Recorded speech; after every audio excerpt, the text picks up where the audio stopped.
सांगेन की प्रत्येक घरात एक तरी तगडा पैलवान असावा, त्या घराला घरपण आहे.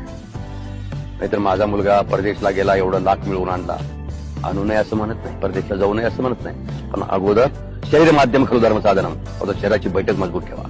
राजर्षी शाहूराजांनी हे सांगितलंय, पहिली संपत्ती शरीर संपत्ती, दुसरी संपत्ती पुत्र संपत्ती. पुत्र जर नालायक निघाला तर बापाचं आयुष्याचं गेलं. आणि तिसरी संपत्ती ही भौतिक संपत्ती, तिसरा नंबर दिलेला आहे. पण आपण बहुसंख्य लोक तिसऱ्या नंबरला पहिला नंबर देतो. माझी इस्टेट किती, माझ्या बँकेत बॅलन्स किती, माझ्या तिजोरीत पैसे किती, याच्यावर आपलं मोठेपण ठरवत असतो. पण नाही, ज्या घरात तगडे पैलवान आहेत ते घराला घरपण.